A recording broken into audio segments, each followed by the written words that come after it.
Hello students, again ray optics का नया topic total internal reflection TIR और इसकी एप्लीकेशन इस चैप्टर में हम स्टडी करेंगे।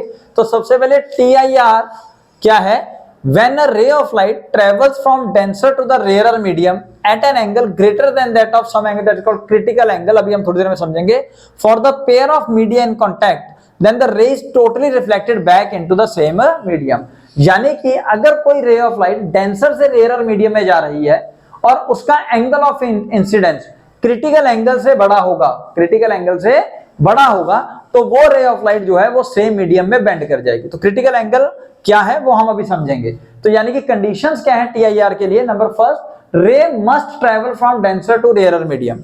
डेंसर से रेयर मीडियम में जाएगी तभी TIR होगा, क्योंकि अगर रेयर से डेंसर मीडियम में रे जा रही होगी तो पार्शली रे रिफ्लेक्ट हो जाती है, पार्शली रिफ्रैक्ट भी हो जाती है। ठीक है, तो हमें अगर टोटल इंटरनल रिफ्लेक्शन करानी है तो ray must travel from denser to rare medium. Then the angle of incidence is greater than that of the critical angle. तो जो एंगल ऑफ इंसिडेंस है वो क्रिटिकल एंगल से बड़ा होना चाहिए। तो क्रिटिकल एंगल क्या है? Let's suppose it is that angle of incidence for which the ray after reflection become perpendicular to the surface, perpendicular to the normal or along the surface। कहने का मतलब क्या है? Let's suppose आपके पास एक source of light है जो कि आपने एक डेंसर मीडियम सपोज वाटर में रखा हुआ है जिसका रिफ्रैक्टिव इंडेक्स μ2 है, और एक ऑप्टिकली रेयर मीडियम है एयर जिसका रिफ्रैक्टिव इंडेक्स है μ1, और μ2 की वैल्यू μ1 से ज्यादा है। तो यहां से पुत्र सपोज फर्स्ट रे गई, ये वाली फर्स्ट रे गई एक पॉइंट पे टकराई ऑन टू द इंटरफेस, जहां से उसने नॉर्मल के साथ एंगल बनाया I1, और यहां से रे रिफ्रैक्ट होकर बाहर चले गई है तो एंगल बना R1। ठीक है पुत्र, अब आपने क्या करना है? एंगल ऑफ इंसिडेंस की वैल्यू बढ़ानी है, और धीरे धीरे बढ़ाते हुए सपोज वो एक पर्टिकुलर एंगल पहुंच गया I2, और उस I2 पे अगर रे रिफ्रैक्ट होके बाहर जाने के बजाय along the surface he refract हो जाए, यानी कि ये अगर सरफेस है तो इस सरफेस के साथ में ही रे जो है वो ऐसे साथ में ही रिफ्रैक्ट हो जाए, तो नॉर्मल से वो कितना एंगल बनाएगी? Again 90 degree. So we can say when the angle is equal to the critical angle, then the ray refract along the surface, वो सरफेस के साथ साथ में ही रिफ्रैक्ट हो जाएगी।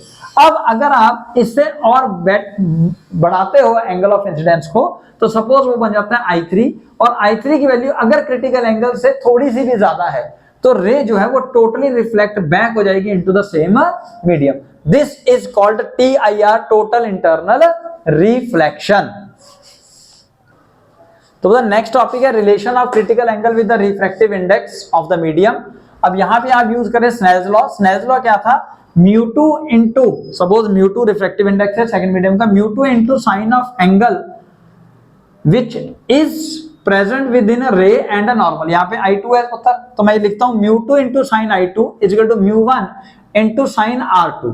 अब R2 की वैल्यू यहाँ 90 डिग्री है जब R2 की वैल्यू 90 जब I2 की वैल्यू क्रिटिकल एंगल, और हमें क्रिटिकल एंगल का रिलेशन निकालना है।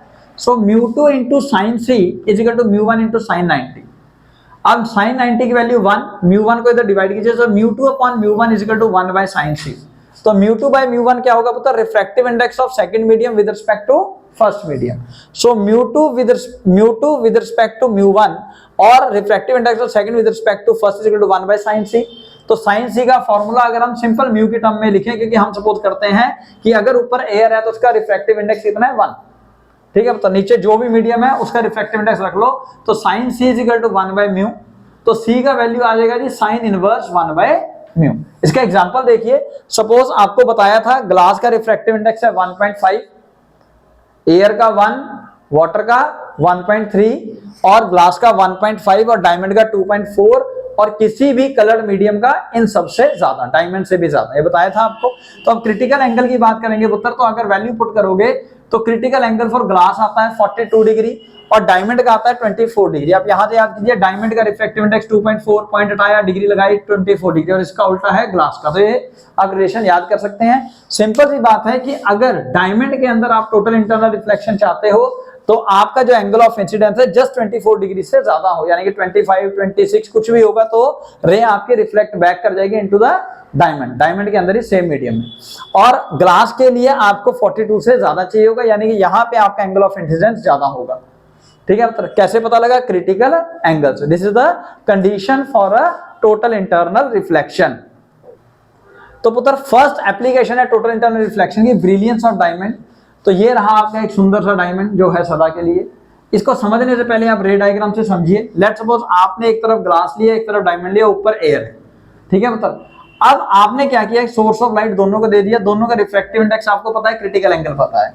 अब हम सबसे पहले जो रेस छोड़ेंगे, सपोज हम छोड़ते हैं at an angle of incidence 0 degree to the 90 degree, यानी कि 0 डिग्री से यहां से हमने छोड़ना शुरू किया परपेंडिकुलर, और फिर धीरे धीरे धीरे करके उसका एंगल बढ़ाते गए, ठीक है। मतलब नॉर्मल के साथ परपेंडिकुलर सीधा यहां से नीचे करके, तो नॉर्मल के साथ 90 डिग्री 0 डिग्री हो जाएगा ना, वो सरफेस के साथ 90 डिग्री, लेकिन नॉर्मल के साथ 0 डिग्री। अब सपोज 0 से 90 डिग्री के बीच में आपने एक एक रे फेंकी, तो जब तक एंगल 42 डिग्री रहा, क्रिटिकल एंगल 42 है, तब तक रेस जो है वो सारी रिफ्लेक्ट होकर बाहर भागती रही, यानी कि कितनी रेस एस्केप हो गई? 42 रेस। अब जैसे आपने एंगल ऑफ इंसिडेंस 42 डिग्री से ज्यादा किया, 43 किया, 44 किया, तो वो रे 42nd रे के बाद 43rd 44th रे जो है वो रिफ्लेक्ट बैक हो due to total internal reflection. तो लगभग 90 में से 48 रे अंदर हैं और 42 रेस एस्केप हो इन अ ग्लास। अब डायमंड का समझिए, डायमंड का क्रिटिकल एंगल है 24 डिग्री, तो इस तरह से 24 रेज एस्केप हो जाएंगी, और 24 के बाद जो 25th रे है, वहां से लेके 90 तक की जो रेज है वो अंदर रहेंगी, वो कितनी होगी? 66 रेज। तो यहां पे देखिए, we have large number of rays as compare to the rays present inside the glass from the same source of light. यहां पे रेज ज्यादा है, तो जिस ऑब्जेक्ट में ज्यादा लाइट रे रहेगी, यानी कि वो ज्यादा उसको होल्ड करेगा, तो वो चमकेगा भी ज्यादा। और डायमंड के फेस को इस हिसाब से काटा जाता है कि इसके अंदर जो लाइट एंटर करती है वो क्रिटिकल एंगल से बड़े एंगल पे एंटर करे, यानी कि टोटल इंटरनल रिफ्लेक्शन हो, और वो टोटल इंटरनल रिफ्लेक्शन भी जो है वो नंबर ऑफ टाइम्स हो, यानी कि multiple times total internal reflection हो। और जब फाइनली किसी टाइम पे कोई angle of incidence critical angle से छोटा रह जाएगा, तब वो रे बाहर निकलेगी, और वो रे आपकी आइज तक जब पहुंचेगी तो वहां पे आपको वो जो डायमंड है वो चमकता हुआ नजर आएगा। सपोज ये एक रे गई पुत्र, यहाँ पे एक नॉर्मल ड्रॉ करो, ठीक है जी। जैसा मैंने आपको बोला, एंगल ऑफ इंसिडेंस जो है पुत्र वो क्रिटिकल एंगल से ज्यादा है, तो रे जो है वो अंदर ही रह जाएगी। पहले रे को अंदर एंटर करा दो, एक बार अंदर एंटर करा दीजिए, रिफ्रैक्ट हो गई सपोज ऐसे। अब यहाँ पे जो एंगल ऑफ इंसिडेंस है वो क्रिटिकल एंगल से ज्यादा होगा, तो रे अंदर ही।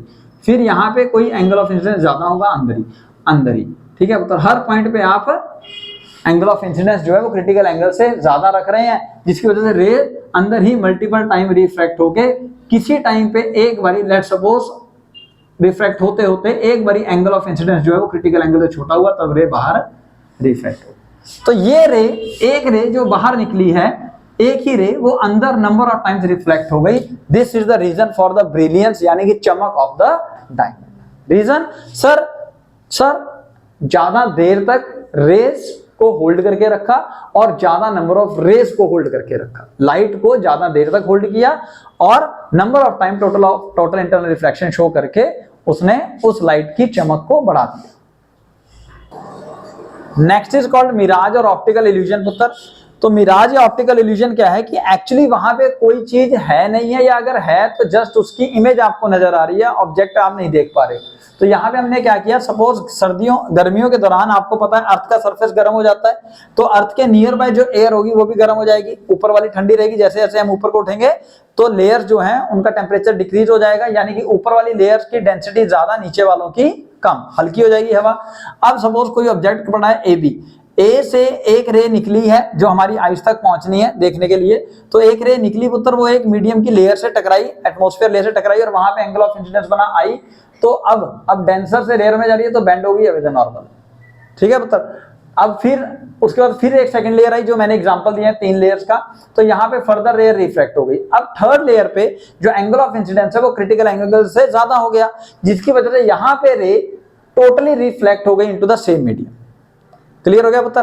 तो अब हमारी जो आई है, मैंने पहले बताया बड़ी भोली होती है, इसको नहीं समझ में आता कि कोई रे बेंड हो रही है या रिफ्लेक्ट हो रही है, रिफ्रैक्ट हो रही है, तो सीधी सीधी रे देखना जानती है। तो इसको अगर पीछे को खींचोगे तो आपको लगेगा कि जो रे है, लाइट जो है वो बेसिकली ए डैश से आ रही है, ऐसे ही बहुत सारी रेज होंगी, सिर्फ ए डैश से थोड़ी आएंगी, ए से लेके बी तक के बीच में जितने भी पॉइंट्स होंगे सोर्स के लाइट के, वहां सबसे रेज आएंगी, तो उन सब का ऑप्टिकल इल्यूजन नीचे क्रिएट होगा, जिसको हम बोलते हैं मिराज फॉर्मेशन। ऐसा ही आपने देखा होगा गर्मियों में जब सड़क पे आप चल रहे होते हैं तो बहुत ज्यादा गर्मी, तो आपको लगता है थोड़ी सी आगे देखोगे तो पानी इकट्ठा होया हुआ है, पानी का कुछ आपको इल्यूजन महसूस होता है जब वहां तक पहुंचते तो, लेकिन वहां पानी नहीं होता। रीजन क्योंकि जो अगेन रेज हैं जो हमारे को सन से रेज आ रही है, जो टकरा के हमारी आइस तक पहुंचनी है, तो वो अगेन पहुंचते पहुंचते जब एटमॉस्फेयर से एंटर करती है तो बिकॉज ऑफ हाई टेम्परेचर नीचे की लेयर रेयर हो जाती है, ऊपर की डेंसर हो जाती है, और ऊपर है क्लाउड्स, ठीक है। और क्लाउड्स के अंदर अवेलेबल है वाटर ड्रॉपलेट्स। तो जिस समय वो वाटर ड्रॉपलेट्स की इमेज हमें नीचे बनती है तो हमें लगता है कि वहां पे due to total internal reflection वहां पे इमेज ऑफ क्लाउड या इमेज ऑफ वाटर अवेलेबल है, लेकिन जब हम वहां पहुंचते हैं तो एक्चुअली वहां पे नहीं होता। This is called mirage formation और ऑप्टिकल इल्यूजन। तो नेक्स्ट एप्लीकेशन में आप स्टडी करेंगे पुत्र ऑप्टिकल फाइबर। ऑप्टिकल फाइबर क्या होगा, एक ऐसी सपोज पाइप होगी जो क्वार्ट्ज, ग्लास या फाइबर से मिलके बनी होगी, ठीक है, ग्लास या क्वार्ट्ज के फाइबर होंगे उनसे मिलके बनी होगी, और उसके दो लेयर्स होंगे, एक अंदर वाली लेयर जिसको कोर कहेंगे और एक बाहर वाली लेयर जिसको क्लैडिंग कहेंगे। दोनों का मटेरियल डिफरेंट होगा, अंदर वाली लेयर का रिफ्रैक्टिव इंडेक्स μ1, बाहर वाली का रिफ्रैक्टिव इंडेक्स μ2, और μ1 की वैल्यू μ2 से ज्यादा। अब ऑप्टिकल फाइबर में क्या होगा, यहाँ पे टोटल इंटरनल रिफ्लेक्शन कैसे शो करेंगे कि आपने एक रे ऑफ लाइट इंसिडेंट करी या एंटर करवाई इनटू द ट्यूब से ऑप्टिकल फाइबर, जिसको आप लाइट पाइप भी कह सकते हो, और अगर यहाँ पे अंदर कोई almost there is a no loss of energy, तो क्या होगा, तो ये रे जो है टोटल इंटरनल रिफ्लेक्ट होगी अगर angle of incidence critical angle से ज्यादा होगा। तो हर पॉइंट पे angle of incidence critical angle से ज्यादा होगा, तो जिसकी वजह से आपकी जो रे बाहर निकलेगी वो without any loss of energy निकलेगी, यानी कि यहां से जितनी एनर्जी है, जो इंटेंसिटी वाली लाइट आपने छोड़ी है, एंटर कराई है, वही लाइट आपके पास बाहर आ गई है। तो इसके जो फर्दर ऑप्टिकल फाइबर्स को हम यूज कहां करते हैं पुत्र, they are used to make a flexible pipe which can be twisted in any desired manner. किसी भी तरीके से आप अपने हिसाब से इस पाइप को डिजायर्ड मैनर, मतलब अपनी इच्छा के हिसाब से इसको ट्विस्ट कर सकते हो। फॉर एग्जांपल आपने एंडोस्कोपी करनी है, या आपने कोई दूरबीन वाला ऑपरेशन वो सुना होगा आपने, है ना, लेप्रोस्कोपी वगैरह करनी है, तो वहां पे आप कैमरा अंदर नहीं लेके जा सकते, ठीक है, और कैमरे को भी लेके जाते हैं तो इसके अंदर ऑप्टिकल फाइबर के अंदर ही फिट किया जाता है। तो लाइट कहां से लेके जाएंगे, लाइट के लिए आप वहां पे बल्ब नहीं लेके जा सकते, बल्ब टूट गया या किसी तरह का और इशू हो गया तो वहां पे और प्रॉब्लम खड़ी हो सकती है। तो हम क्या करते हैं, हम वहां पे ऑप्टिकल फाइबर को एंटर कराते हैं और टोटल इंटरनल रिफ्लेक्शन की मदद से बाहर से लाइट को इंसिडेंट कराते हैं, और वो स्ट्राइक करते हुए हमारे उस टारगेट ऑर्गन के ऊपर लाइट को छोड़ देती है, जिसकी मदद से हम उसको इजिली विजुलाइज कर सकते हैं। एंडोस्कोपी वगैरह में भी ऐसा ही होता है। इसके अलावा आप ऑप्टिकल फाइबर को यूज करते हैं the transmission and reception of electrical signal. कैसे, इलेक्ट्रिकल सिग्नल्स को पहले कन्वर्ट करें लाइट में, और लाइट को टोटल इंटरनल रिफ्लेक्शन से आप ऑप्टिकल फाइबर की मदद से बाहर निकाल लीजिए। जैसा कि आजकल के हमारा जो इंटरनेट वगैरह है वो आपको पता है ऑप्टिकल फाइबर से यूज कर रहे हैं, तो वहां से जो इलेक्ट्रिकल सिग्नल है वो लाइट में कन्वर्ट होता है, और वो लाइट टोटल इंटरनल रिफ्लेक्शन की वजह से through out the long distance without any loss of energy दूर दूर तक पहुंचती है, और अल्टीमेटली हमें वो लाइट एनर्जी एज सच मिल जाती है। फिर उस लाइट एनर्जी को दोबारा से हम कन्वर्ट कर सकते हैं इनटू द इलेक्ट्रिकल एनर्जी, और उस इलेक्ट्रिकल एनर्जी को इंटरप्रेट करके हम वेरियस मेथड्स को यूज कर सकते हैं। इसी तरह के से टेलीफोन्स या ट्रांसमिशन जो केबल्स हैं उनके अंदर भी लॉन्ग डिस्टेंसेस पे हम आज की डेट में ऑप्टिकल फाइबर की मदद से ही मैसेज को कन्वे कर रहे हैं या सेंड कर रहे हैं, ठीक है, क्योंकि पहले वायर्स की फॉर्म में करते थे तो बहुत सारा जो मैसेज है, बहुत सारी जो इन्फॉर्मेशन है वो लॉस हो जाती थी। So this is the best method till now for the application of total internal reflection. तो पुत्र यहाँ पे एक केस है हमने जहां पे हम इमेज को 90 डिग्री पे बेंड कर रहे हैं। सपोज आपके पास एक ऑब्जेक्ट पड़ा है A to B, और आपने एक right angle triangle isosceles right angle triangle की शेप में है, आपने एक ग्लास को काटा है, और वो ये राइट एंगल ट्राइंगल कुछ इस तरीके से आपको नजर आएगा, ठीक है पुत्र। अब ये 90 डिग्री है।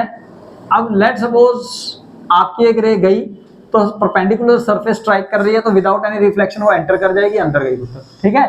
अब यहाँ पे अगर क्रिटिकल एंगल से ज्यादा एंगल ऑफ इंसिडेंस हुआ तो ये रे टोटली रिफ्लेक्ट कर जाएगी और बाहर आ जाएगी। अगेन यहाँ से यहाँ तक, यहाँ पे फिर दोबारा परपेंडिकुलर जा रही है तो बाहर आ जाएगी। तो सपोज A से A डैश बना, ऐसे ही A से B के बीच में बहुत सारे पॉइंट होंगे जहां से रेज आ रही होंगी।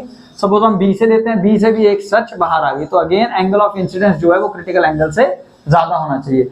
तो अगर इन दो पॉइंट्स को ही अगर आप जोड़ते तो आप देखिए A से A डैश, B से B डैश, यानी कि इमेज जो है वो बेंड हो गई बाय 90 डिग्री। अब उत्तर, अगर आपको इमेज को बेंड करना हो बाय 180 डिग्री तो आप क्या करेंगे, आप इस बार अपने ग्लास स्लैब को, राइट एंगल ग्लास स्लैब को कुछ इस तरीके से रखेंगे। तो पहली रे गई पुत्र, सपोज आपके पास ए बी एक ऑब्जेक्ट पड़ा है, पहली रे गई परपेंडिकुलर सरफेस स्ट्राइक करी तो विदाउट एनी रिफ्लेक्शन अंदर, विदाउट एनी रिफ्लेक्शन एंटर कर जाएगी इनसाइड द स्लैब। अब यहाँ पे आप नॉर्मल ड्रॉ करेंगे पुत्र, अगर angle of incidence critical angle से ज्यादा होगा तो रे यहाँ से स्ट्राइक करेगी और टोटली रिफ्लेक्ट कर जाएगी इनटू द सेम मीडियम।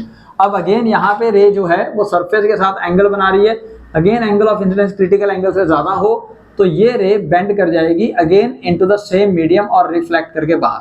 तो यानी कि ये बन गया पुत्र ए डैश, है ना। इसी तरीके से आप कह सकते हो बी से एक रे निकलेगी, यहाँ पे स्ट्राइक करेगी, विदाउट एनी रिफ्लेक्शन एंटर करेगी, उसके बाद अंदर जाएगी, अंदर जाके यहाँ पे एक नॉर्मल ड्रॉ कीजिए, angle of incidence critical angle से ज्यादा होगा तो रे रिफ्लेक्ट कर देगी इनटू द सेम मीडियम। अब यहाँ पे पुत्र अगेन आप एंगल ऑफ इंसिडेंस ड्रॉ करें और उसका एंगल अगर क्रिटिकल एंगल से ज्यादा हो, ये वाला, अगर angle of incidence critical angle से ज्यादा होगा तो रे अगेन रिफ्लेक्ट करेगी इनटू द सेम मीडियम और यहाँ से रे बाहर आ जाएगी। तो इस बार ये बन गया बी डैश, यानी कि आप ध्यान से देखिए ए बी का ए डैश बी डैश आपके पास इमेज बन गया, यानी कि इमेज जो है वो बेंड हो गई है by 180 degree. So they are the applications of total internal reflection.